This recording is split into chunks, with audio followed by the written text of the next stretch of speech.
예, 저는 조민수라고 합니다. 오늘부터 우리 더비움에서 공법 맡아서 강의합니다. 여러분들 기본서 과정입니다. 한 50강 정도 준비가 되어 있습니다. 저와 함께 하시면 여러분들 온전한 80점 정도의 목표를 두고 공부를 할 수 있게 준비를 하겠습니다. 전 책이 나왔네요. 책이 참 예쁘게 나왔습니다. 그래서 제가 준비한 책인데 이 책의 어떤 내용들만 믿고 신뢰하시면 여러분들이 정확한 어떤 지침이 될 수 있게 준비를 했습니다. 그래서 이 책을 신뢰하시고 이 책에 있는 내용들과 제 강의를 합본하시면 충분하게 아무런 문제 없는 공부의 실력 배양이 충분히 가능하십니다. 일단 저는 칠판에 지금 나와 있지만 빔을 좀 쏩니다. 그래서 빔을 보면서 현장 사진을 보면서 보셔야 정확하게 공법적인 현상을 알 수 있습니다. 그래서 빔과 우리 판서와 기본서를 병행해서 수업을 하겠습니다. 일단 칠판 보십시오. 자, 일단은요 저희가 공법 강의 이제 계획서입니다. 보시면 공법의 집중 강의로 제가 준비했습니다. 50강 정도가 아마 할애가 될 겁니다. 보시고요. 그 다음에 이제 카페입니다. 제 카페가 있습니다. 다음이라는 포털 사이트에 제 이름을 치시고 공법 치시면 나오는데 이 카페에서 활용하시면 제가 우리 학원에서 제가 설명하지 않는 비교 자료라든지 아주 이쁜 필요하신 것들 많이 올라가니까 활용을 많이 해주세요. 카페입니다. 그래서 카페에서 매주 한 개씩 정도의 어떤 좋은 자료가 올라갈 것입니다. 그래서 확인 필요하십니다.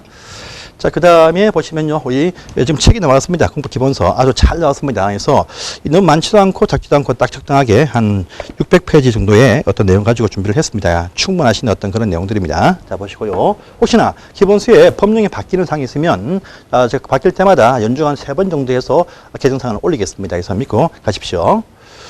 자, 그리고 이제 강의 방식입니다. 기본서 중심으로 수업을 합니다. 하지만 이 판서를 많이 할 것입니다. 또 PPT라고 하는 이 현장 보시는 사진도 많이 보시면서 공부를 하겠습니다. 보시고요. 목표입니다. 우리 공법의 어떤 완벽 정의와 또 체계를 이해한다. 체계 이해까지 준비를 하겠습니다. 자, 보시고요. 목표입니다. 저희는요, 일단 시험이 합격입니다. 다음 시험에 합격하십시오. 그리고 이제 합격을 위해서는요, 일단 안정적인 점수입니다. 공법에서 70점 정도의 사실 100점은 어렵습니다. 보통 한요, 50점대 중반대 나오셔서 합격을 다들 하시는데, 저는 준비하는 과정에서 요 정도 점수가 나오게끔 준비를 하겠습니다. 그리고 여러분들 70점 정도입니다. 사실 한 60점 이상 정도는 어렵겠지만 그 정도 점수가 기출 문제에 대한 정확한 분석입니다. 그래서 기출 문제에서 한 10년치 정도만 딱 보시면요, 저희 거의 모든 문제가 거기서 한 70% 이상이 나오고 있습니다. 그래서 기출 문제 정확한 분석하시고 여기 나와 있는 쟁점들을 정확하게 파악하시면 점수가 잘 나오십니다, 실제. 자, 그래서요, 선택입니다. 선택. 이 전체를 다 하려고 하지 마십시오. 불가능하십니다. 저희도 못합니다. 그러니까 전체적인 내용 중에서 일부만 선택을 하시고 저와 같이 선택하시면 여지없이 반복해서 집중하십시오. 그래서 여러분들은 선택을 잘 하시고 집중과 반복입니다. 선택은 저와 함께 하시고 하셨으면 집중하시고 반복하시면요, 점수가 훌륭히 나오십니다. 그래서 저희 시험은요, 너무 깊이 있게 공부하지 마시고 선택되어진 부분들을 믿으시고 계속 반복하셔서 그것을 틀리지 않으시면 합격을 분명히 하십니다. 그러니까 믿으시고 가시면 되겠습니다. 선택은 제가 같이 하지만 집중과 반복은 우리 선생님께서 계속 반복을 해 주십시오. 그래야 좋은 점수가 나오십니다. 보시고요.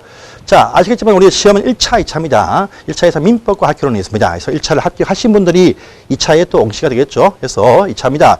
공법과 공시세법, 중개사법입니다. 근데 2차 시험에서 이것이 오전에 시험 봅니다. 보지만요, 보시면 2차에서는요, 공시와 중개사법을 묶어가지고 2교시 때 시험을 봅니다. 보시고요. 3교시 때 따로 우리 공법만 가지고 50분 시간 접니다. 50분. 그래서 이제 종전에 함께 이렇게 보던 것을 이제 분리했습니다. 해서 우리 공법은 제일 마지막에 3교시 때 천천히 볼 수 있게 준비가 되었습니다. 함께 칠 때는 우리 공법이 제일 뒤에 있다 보니까 볼 시간이 많이 없었습니다. 그런데 이제는요, 분리가 되어지기 때문에 우리 공법에서 찬찬히 푸시면 종전에 말하던 50점대 가 아니고 이제는요, 여러분들이 60점대 중반, 요 정도는 충분히 나올 수 있는 시간 안배가 되어집니다. 그러니까 이제는요, 공법에서 고득점을 올리셔야 됩니다. 불리한 이유가 뭐냐?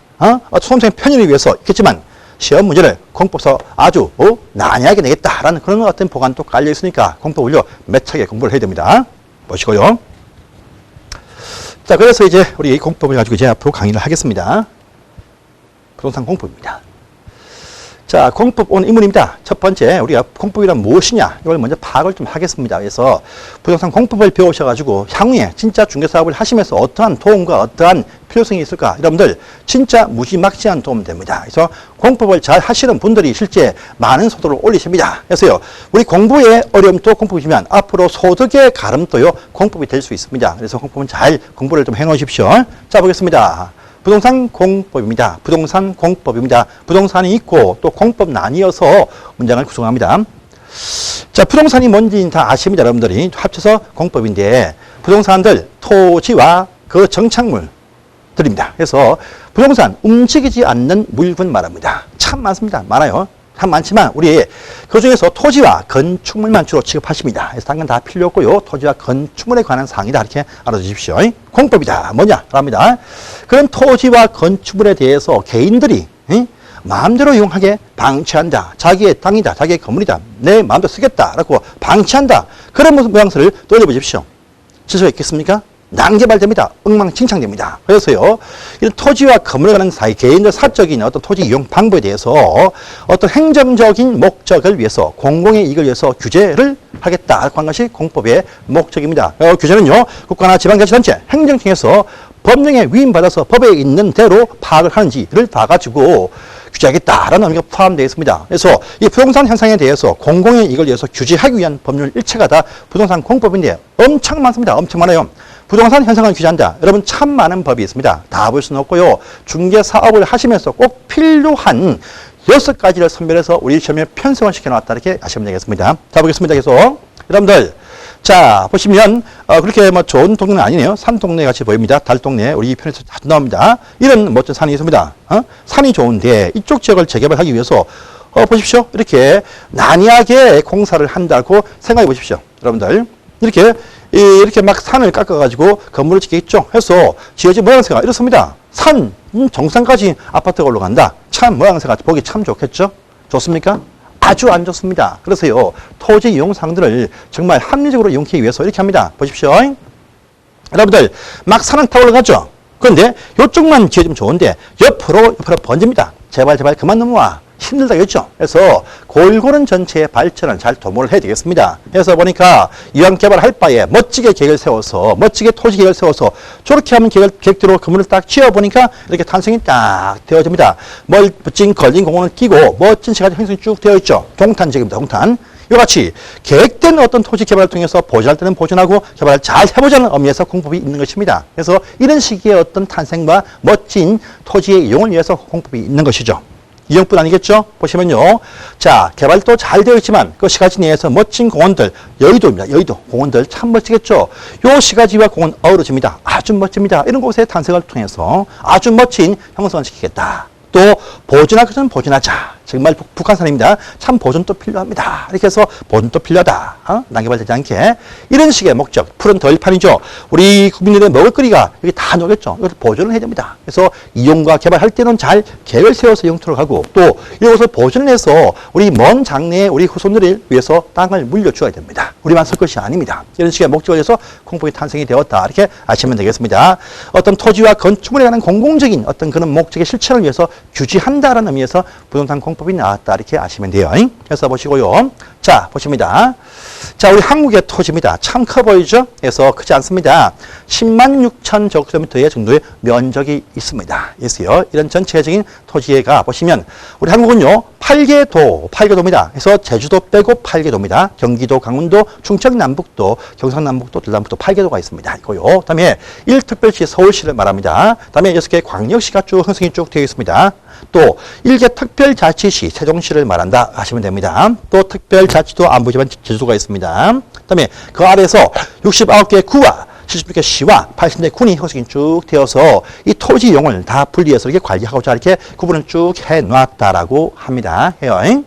자, 여러분들, 이 전국의 모든 토지에 공공적인 이것에서 관리가 필요합니다. 이 관리의 일반이 누구냐? 합니다. 전국의 통일적인 어떤 토지 관리를 위해서 국토교통부 장관 나옵니다. 물론 대통령이 하겠지만 바쁘십니다. 그러니까 이제 위임해서 국토장관이 토지를 지휘한다랍니다. 그래서 보시고요. 이런 표현 잘 나옵니다. 왜? 제가 설명 왜 하느냐 하면요. 여러분들, 우리 공법은 모든 것이 공공의 이익을 위해서입니다. 이익을 위해서 행정에 있는 목적, 법에 있는 그 목적을요, 하는지를 지시하고요, 결정해주고 감독합니다. 누가? 행정청이 합니다. 그래서 모든 법문의 순서 첫 부분에 보시면 행정청이 꼭 나옵니다. 그래서 국토교통부 장관이 나올 경우도 있습니다. 근데 큰 단위에서 어떤 결정할 때입니다. 그 다음에 다시 위임합니다. 다시 시도로 이용합니다. 그래서 보시면 저기 시도란 말하면요, 같은 도와 같은 위치의 시를 말합니다. 그래서 서울특별시, 인천광역시 등의 거대한 시와 도를 말한다 이렇게 말합니다. 광역지방정부죠. 해서 보시면 요 책임자가 누구냐 할 때 우리가 부를 때 시도지사, 특별시장, 광역시장, 도지사 해서 시도지사 이렇게 부른다고 합니다. 다시 또 구분합니다. 시는 인구가 많고요, 도는 규모가 큽니다. 그러니까 다시 구분했네요. 다시 서울특별시 밑에 구 등이 있고요. 인천시에 구가 있습니다. 또 인천시는 강화군도 있습니다. 물론 도 단위는 군 참 많겠죠. 맞습니다. 시도 있습니다. 그래서 다시 위임했는데 구군시입니다. 요 단계에서 결정해준 요 방향들을 지켜보고 감독을 합니다. 그래서 시군구청장이 상당히 많은 또 감독권을 행사를 합니다. 이렇게 구분해서 요 3단계를 나누어서 토지 이용에 대해서 공익적인 실천을 이제 감독하고 지시를 하고 다 계속 확인을 합니다. 그래서 표현속에서 전국토에서 국토장관, 시, 도지사, 시군구청장 표현이 자주 나옵니다. 그런데 여러분들, 자, 특별자치시와 특별자치도가 나옵니다. 제주도 말합니다. 요 속에는요, 밑에 시군구가 없습니다. 어떤 분들은요, 제주도 하니까, 제주도 요 속에는 뭐냐면, 제주시라는 시가 있을 것이고, 또, 남쪽에는 서귀포시가 있다. 라고 합니다. 서귀포시. 라고 합니다. 도 단위에서.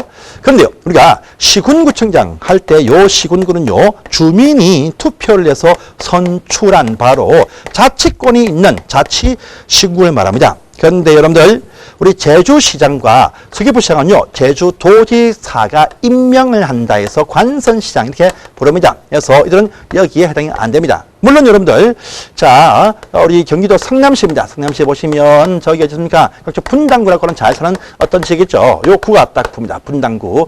천당 밑에 분당이라고 하죠. 요 구 있습니다. 요것도 여기 포함이 안 됩니다. 안 돼요. 그래서 인구 50만 이상의 큰 도시에서 대도시라 부르는데 그 대도시에서 두고 있는 그런 구는 여기 해당이 안 됩니다. 그래서 주민이 뽑는 선출시장, 선출구청장이 있는 것만 의미한다. 이렇게 알아두십시오. 이렇게 위임을 딱 합니다. 해서 보니까 특별자치시와 특별자치도 밑에 있는 시군구가 없습니다. 없으니까 원래 원칙은요, 왜 시도에 있는 같은 위치에 있는 레벨이지만 밑에 두지 않고 있으니까 요쪽을 같이 합니다. 그래서 시군구라는 표현이 딱 나오면요, 앞에 항상 특별자치시, 특별자치도, 시군구청장, 또요, 특별시, 광역시, 특별자치시, 특별자치도, 도지사 이렇게 항상 구분되어서 양쪽에 다 포함돼서 나옵니다. 나오니까 이 표현은요, 나오든 안 나오든 신경을 쓰지 마십시오, 여러분들. 보시고, 그런데 그 시 가운데에서 성남시, 부천시, 수원시 등의 인구 50만 이상 거대한 시를 대도시라 부릅니다. 이 표현 나올 때는 원래 도 밑에 있는 일개 시장이지만요, 어떠한 권한을 줍니다. 당신들은 도지사의 눈치 안 보고 결정하라. 그래서 별도로 나올 때만 이 표현이 딱 나옵니다. 그래서 이 표현이 딱 나올 때는요, 항상 시, 도지사 또는 대도시의 시장 이렇게 해서 분리되어서 이 표현이 나올 때는 별도로 어떤 권한을 주었다 이렇게 아시면 되겠습니다. 그래서 이 표현도 자주 나옵니다. 기억하시고요.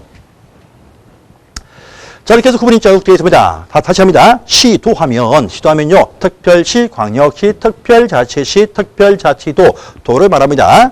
다음에 시군구 하면 그 밑에 있는 특별자치시, 특별자치도, 시군구를 말한다라고 이렇게 얘기를 합니다. 자, 또요, 대도시라는 표현이 딱 나오면 인구 50만 이상의 거대한 시를 말하는데 자치구도 있습니다. 그래서 수원시, 본미구, 소사구, 아니 부천시죠. 성남시, 분당구, 창원시 각종 어떤 진해구 등이 있습니다. 이것이 거대한 시를 말합니다. 이 표현이 딱 나올 때는 시도와 같은 위치에서 별도로 어떤 권한을 주었다 이렇게 아시면 되겠습니다. 그래서 시도, 시군구, 대도시라는 표현이 자주 등장을 합니다. 그래서 보겠습니다. 자, 이렇게 해서요, 이렇게 행정청에서 각종 어떤 규제하는데 과연 그 부동산 공법이 무엇이냐라고 보겠습니다. 첫 번째 보시면 이제 이렇게 나옵니다. 국토의 계획 및 이용에 관한 법률 상당히 중요합니다. 한국의 모든 전국토는 잘 계획을 세워서 계획에 맞게 이용토록 한다는 의미의 법률, 바로 국토의 계획 및 이용에 관한 법률이 여러분들 12문제나 나옵니다. 정말 중요합니다. 또 중개사업을 하시면 국토에 관한 계획 설정과 그 이용 방향을 반드시 확인하셔야 됩니다. 그래서 중요한 법이기 때문에 많이들 보십니다. 그래서 실제로요, 12문제가 아주 어려운 법이지만 불구하고도 많은 분들이 10문제 근접해서 점수가 실제 나오고 있는 특징도 가지고 있습니다.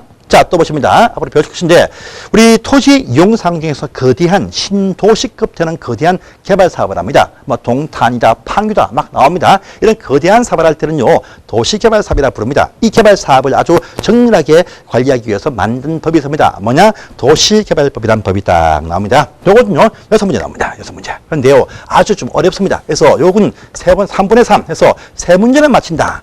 라고 하시면요, 요 법 내용의 5분의 1만 보시면 되는 그런 식의 전략을 가지고 보셔야 되는 어떤 법률입니다. 아시고요. 그 다음입니다. 여러분들, 재개발, 재건축 등 참 많이 하죠. 바로 그 정비사업이라고 부릅니다. 거대한 재개발 사업들 할 때 또 정밀하게 그 법 절차를 또 진행하기 위해서 만든 법이 있습니다. 뭐냐? 도시 및 주거환경 정비법이라는 법입니다. 이것도 아주 어렵습니다. 그런데 문제가 6문항이 나옵니다. 이것도요, 3분의 3 전략해서 3문제 맞춘다, 3개 버린다 하시면요, 공부량이 5분의 1밖에 안 됩니다. 이런 전략을 딱 세울 필요 있습니다. 전체 다 보신다. 합격하고 난 이후에 따로 보십시오. 실무할 때 필요하십니다. 하시지만 공부할 때는 필요 없습니다. 점수가 잘 나와서 합격을 위해서는요, 버릴 건 버리고 잘 버리고 가셔야 점수가 잘 나온다. 알아두십시오. 여러분들. 자, 또 여러분들, 건물 짓습니다. 개발 중입니다. 건물 지어요. 건물 지을 때 대충 지으면 안 됩니다. 건물도 튼튼하고 안전하게 잘 지어야 돼요. 건물을 잘 짓게 하기 위해서 나온 법이 있다. 뭐냐? 건축법입니다. 건축법. 요거요, 굉장히 쉽습니다. 여러분들. 7문제입니다. 요건요, 근데 암기 못하시면요, 하나도 못 맞춥니다. 암기법이다. 쉬운 법입니다. 그래서 제가 읽어주는 포인트 따시고 2문제 따시고 딱 외우시면 점수가 아주 쉽게 나올 수 있는 법이 건축법입니다. 다음. 건축물 가운데서 주택단지가 나옵니다. 이것들 투기 많이 하죠. 투기 막아야 됩니다. 단지 마음대로 지으면 안 돼요. 단지 안에 뭐 상가, 유치원 막 필요하죠. 집어넣어라. 이렇게 어문을 부여하고 단지 입주 마음대로 못한다. 제한을 막 합니다. 전매 못한다. 제한합니다. 이와 같이 투기를 막기 위해서 주택단지법이 있습니다. 있어요. 요건요, 밀접하게 여러분들 아십니다. 아시고 좀 쉬워요. 쉬우니까 7문제입니다. 7문제 역시 이것도 다 점수가 잘 나오십니다. 그래서 요 2개는요, 6문제 정도의 목표 득점을 주시면 실제 됩니다. 돼요. 다음입니다. 농지법 나왔죠. 농지법입니다. 여러분들, 우리가 개발을 위한 법이 위에 쭉 다 있습니다. 개발, 건물 짓습니다. 그런데요, 건물만 막 지으면 되겠습니까? 산 위에 건물 짓고, 바다 옆에 건물 짓고, 강 옆에 건물 막 지어버려요. 참 보기 싫습니다. 그래서 어떤 것은요, 보호가 필요합니다. 보존이 필요합니다. 산지도 보존하고요, 해양도 보존하고요, 강도 보존하고 할 게 참 많습니다. 참 많아요. 하지만 농지가 제일 중요했죠. 먹거리라는 먹거리. 그걸 계속 개발해내면 안 됩니다. 그래서 농지는요, 마음대로 이용 못한다. 마음대로 소용 못한다. 또요, 보존하자라는 어떤 그런 의미에서 농지법만 저희 시험에 포함을 딱 시켰습니다. 그래서 많은 보존법이 있지만 제일 중요한 농지만 포함되었다. 이렇게 알아주십시오. 그래서 농지법인데, 근데 아주 내용이 어렵습니다. 제일 어려운 것이 농지입니다. 농지법. 그렇지만요, 시험은 2개 나와요, 2개. 그럼요, 여러분들 농사 지어봤죠? 농사꾼 봤죠? 농지 봤죠? 하나 맞춥니다. 하나 맞춰. 그러니까요, 여러분들, 마음 편하게 하나 맞춥니다. 공부 안 해도 하나 맞춥니다. 그 쉬운 것이 농지법입니다. 하려고 덤비시죠? 끝도 없이 밑도 없이 어렵습니다. 농지법. 그러니까 딱 그 나올 부분들 정형적인 10개 포인트가 있습니다. 계속 반복하시면요, 농지법은 2개 다 얼추 맞춥니다. 그러니까요, 자 보세요. 10개, 욕심 되겠습니다. 3개, 13개, 16개, 22개, 아이고, 28개, 29개입니다. 몇 점입니까? 몇 점? 72.5점입니다. 나머지 다 틀립니까? 아니죠. 그러면 빈칸에 대입하면 됩니다. 보니까 1, 2, 3, 4, 5번. 4번이 많이 없네. 4번 쫙 여러분들이 일자로 가시면 여기서 3개 맞춥니다. 그럼 82.5, 85점 나옵니다. 이게 가능합니다. 가능해요. 그 가능성을요, 저와 같이 호흡하시면서 제가 요거 나옵니다. 요거 안 나옵니다. 나오지만 버리세요. 같이 호흡을 딱딱딱 맞추면요, 좋은 점수 충분하게 나오십니다. 믿어 마지 않으십니까? 믿으셔야 됩니다. 여러분들, PD 저와 같이 치면 그렇게 딱 제가 호흡 맞추면서 수업을 하겠습니다. 제가 하는 부분만 하세요. 여러분들, 하란 부분만 하시고 하지 마세요. 하면 버리세요. 그리고 넘어가세요. 나오긴 나오지만 양이 많습니다. 감내하실 분만 감내하시면서 공부를 하시면 되겠습니다. 제가 하는 부분만 딱 하시면 적어도 60점은 나오십니다. 60점은 나오세요.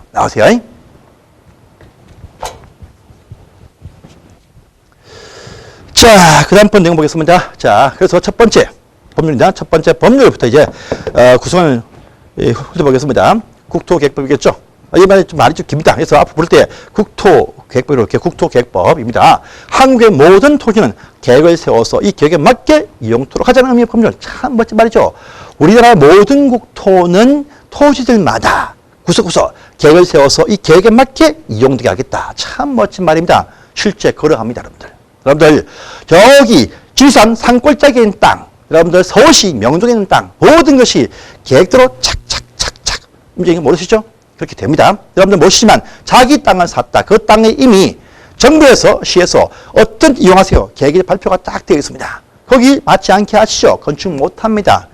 했죠. 벌금 나고 철거해야 됩니다. 마치 모든 토지는요. 지리산 산짜기든 설악산 산골짜기든 또요 서울시내 명동 한가운데든 모든 계획이 나와 있어요. 이 계획대로 토지가 이용되게 한다는 의미 법률입니다. 보겠습니다. 자, 이 부분요, 보시면요, 일단 먼저입니다. 국토의 10만 제곱미터 거대한 이 광활한 토지에 대해서 계획을 세워서 계획에 맞게 이용토록 한다. 합니다. 그러면 그 계획이 무엇이냐? 보겠습니다. 앞으로 배우십니다. 광역도시계획이 나옵니다. 또 나옵니다. 도시기본계획이 나옵니다. 비록 도시점군 하지만 군은 떼고 얘기합니다. 도시기본계획이 나옵니다. 자, 또 뭐냐? 도시관리계획. 세 가지가 나옵니다. 광역도시계획, 도시기본계획, 도시관리계획. 요 세 가지 계획이 한국의 모든 토지의 기본 방향 설정을 해주고 있습니다. 광역도시계획, 도시기본계획, 도시관리계획. 세 가지 계획이 쭉 나왔습니다. 또 보겠습니다, 여러분들. 자, 요 국토를요, 계획에 의해서 일단 구분을 쫙 합니다. 한국은요, 우리 한국은 크게 네 가지의 토지의 쓰임새가 있습니다. 뭐냐 보시면요, 첫 번째, 도시지역. 도시지역이다. 건물이 많다. 사람 많다는 말입니다. 건물이 많고 산업 인구가 집중이 되어 있다. 또 예상된다. 라는 것인데 설명드려야 합니다. 도시지역. 건물이 많은 곳을 말합니다. 많이 없으면 반대가 뭡니까? 농촌인데 그 농촌을 한국은요, 멋지게 또 구분했습니다. 관리지역, 또요, 농림지역, 또요, 자연환경 보존지역 해서 도시 아닌 농촌을 멋지게 관리지역, 또요, 농림지역, 자연환경 보존지역 해서 또 세 개를 구분을 쫙 해놨네요. 그래서 한국은요, 도관농자, 도관농자란 큰 틀의 네 가지의 토지의 쓰임새를 계획에 의해서 분류를 쫙쫙쫙쫙 해놨습니다. 보겠습니다. 그래서 자, 도시 꽤 많은 것 같죠? 얼마 없습니다. 17%. 권리지역 25%. 많네요. 농지역 많습니다. 47%. 자연보존지역 11% 했어요. 국립공원 일대 별로 작습니다. 그래서 제일 많은 것이 농림지역이 제일 많습니다. 그 다음에 관리지역, 그 다음에 도시지역, 그 다음에 제일 작은 것이 자연환경 보전지역입니다. 보십니다. 자, 다시 봅니다. 자, 이렇게 지역 구분을 한 다음에 어떻게 개발을 하세요? 또요, 어떻게 정비?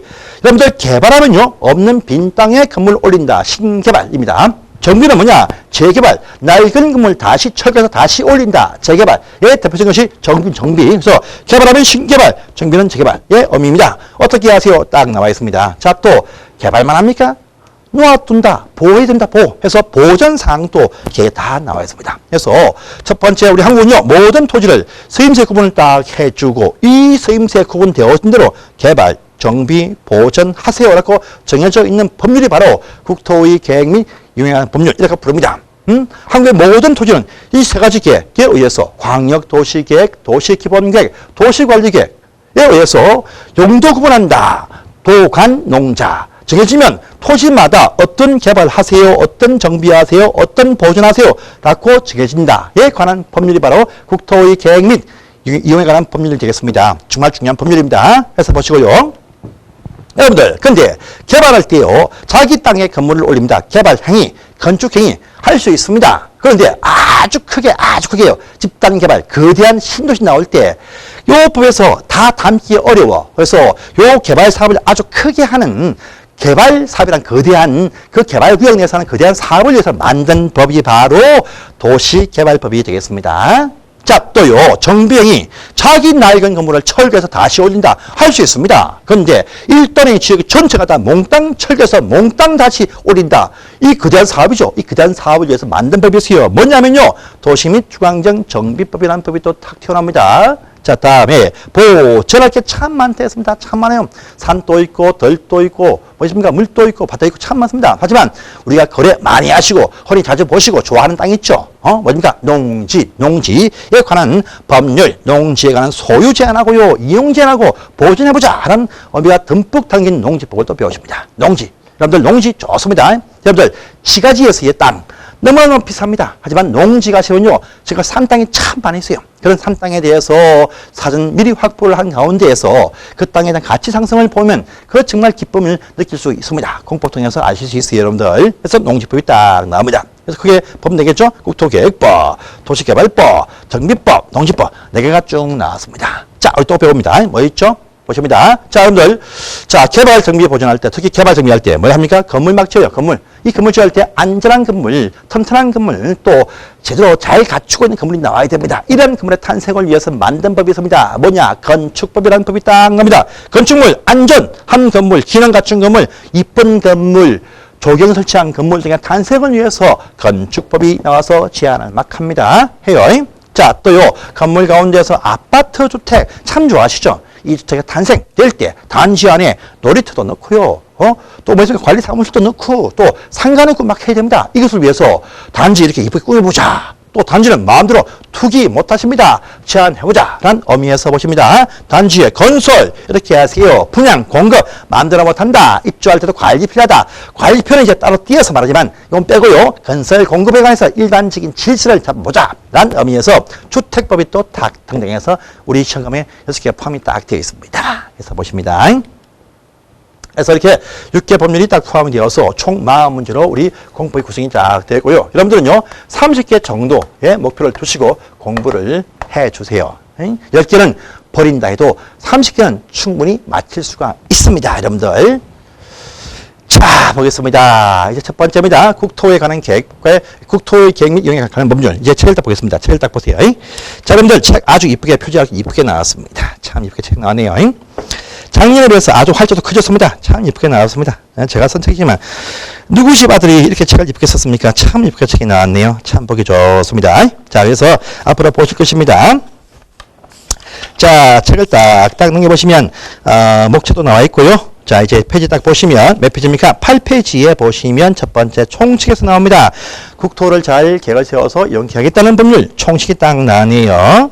이 부분을 딱 보시면 목적이 보입니다. 목적 이거 보시고요. 8페이지입니다. 용어에 대한 정의 보이시죠?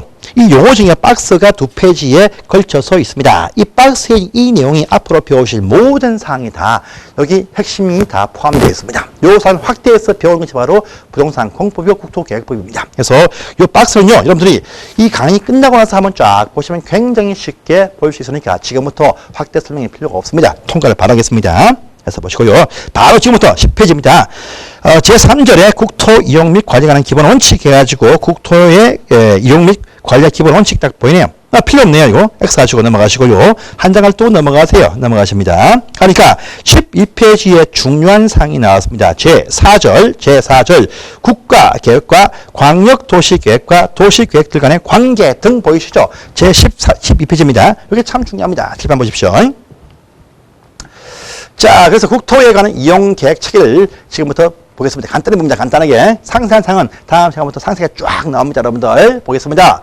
전국의 모든 토지를 잘 계획을 세워서 계획에 맞게 토지가 이용되게 하겠다는 법률 참 멋진 말이 나왔습니다. 나왔어요. 그래서 계획 보니까 간단히 본 적 있지만 자, 우리가 상세하게 보시는 않지만요. 국가 차원에서 국가계획을 세운다라고 합니다. 세우고요. 아까 봤지만 광역 도시계획을 또 배우십니다. 도시군 기본계획을 배우십니다. 자, 또 도시군 관리를 배우십니다. 여기서요, 여러분들 도시란 표현이 딱 나옵니다. 자, 보니까 계획들 앞에 딱 보니까 이 계획들 앞에 보니까요. 자, 국가적인 계획도 있지만 그 다음번 계획을 딱 보면 전부 다 무슨 도시를 올립니다. 도시 모든 도시를 딱 올려서 도시계획이다 합니다. 도시계획인데 보니까요. 어떤 것은 광역 도시계획이다. 어떤 것은요 도시 기본계획이다. 어떤 것은 도시 관리계획이다. 이렇게 딱 구분을 딱 하네요. 다 원칙은 다 도시인데 광역 도시계획, 도시군 기본계획, 도시군 관리계획 이 바로 계획이다. 이렇게 나와 있습니다. 그러니 계획자에 나오는 요 도시가 무엇일까라고 합니다. 도시. 아까 도시 지역 맞죠? 도시지역.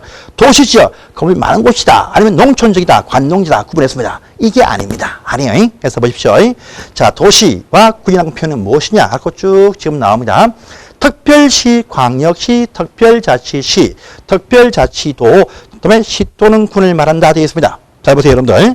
자, 여기 서울시입니다. 서울시가 있네요. 서울시 인구 1000만 명이 살고 있습니다. 보겠습니다. 자, 또 저 밑에 볼까요? 자, 여기 영덕군 보시면 인구가 6만 명이 살고 있다라고 합니다. 해요.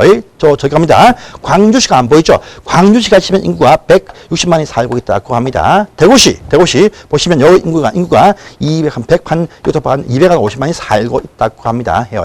또 저기 어딥니까? 저쪽에 청주입니까? 청주 맞죠? 청주 이제 통합되었죠. 청주가 한 80만 명 정도 살고 있다라고 합니다. 해요.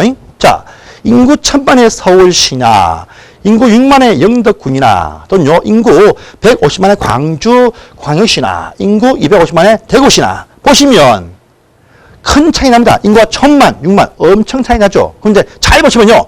영덕군이나 서울특별시나 땅은 비슷한 면적이 딱 나옵니다. 그래서요, 전국투에서 계획을 세울 때 단위 범위를 다 이렇게 나누어 보니까 요 범위가 참 좋더라 합니다. 참 좋다. 각종 어떤 도시와 군들 크기가 딱 적합한 크기가 딱 나온다. 요 정도 크기 단위로 해서 각종 어떤 토지를 세워보자. 그래서요, 계획자 앞에 붙는 도시란 표현은 시의 레벨이 아니고 면적 크기입니다. 그래서 서울특별시가 되었든 또요 각종 어떤 광역시가 되었든 또 각종 시나 군이 되었든 땅은 비슷합니다. 요 크기로 각종 계획을 세우자라는 의미에서 도시 계획이란 말 앞에 붙는 도시는요 행정청의 위계질서가 시도 시군구가 아니고 계획을 세우시는 단위 범위를 말한다 이렇게 말합니다. 그래서 도시 기본계획, 도시 관리계획, 광역도시계획 이 말자 앞에 붙는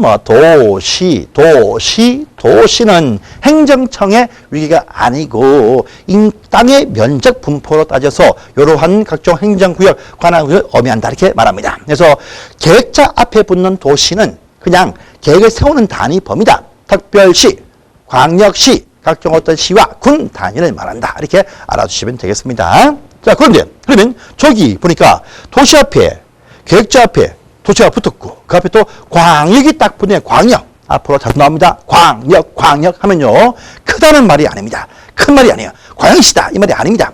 광역 나오면요 2개 이상의 도시 도시들마다 계획을 세우는데 이 도시마다 세운 계획들이 서로 막 상충되어 싸우고 있어. 요 도시와 이 도시가 막 서로 싸우고 있습니다. 자, 이제 도시 간의 계획의 지배, 질서를 잡아야 됩니다. 질서. 그래서 도시 간에 싸울 때 이 도시 간의 계획들을 따로 탁 묶어가지고 당신들, 도시들 여기에 따라오세요. 이렇게 지배를 하기 위해서입니다. 그래서 광역하면요 2개 이상의 도시에서 어떠한 계획을 세운다. 이 의미가 여기에 포함되어 있습니다. 그래서 도시 계획에서 도시는 하나의 도시, 특별시, 광역시, 시와 군을 말하는데 그 앞에 붙는 광이 딱 나면요 2개 이상의 도시 간에 각종 어떤 내부적인 어떤 조화로운 발전을 도모하기 위해서 권력을 딱 정해서 이런 계획이 딱 나올 수 있어요. 그래서 광이란 말 나면 2개 이상의 도시 단위에서 어떤 계획을 세운다 이 말이고요. 그냥 도시 계획 나면 하나의 도시에서 어떤 계획을 세운다 이 의미가 포함되어 있습니다. 어쨌든 간에 우리 계획들은요 광역 도시 계획, 도시 기본 계획, 도시군 관리 계획 이 세 가지 계획에서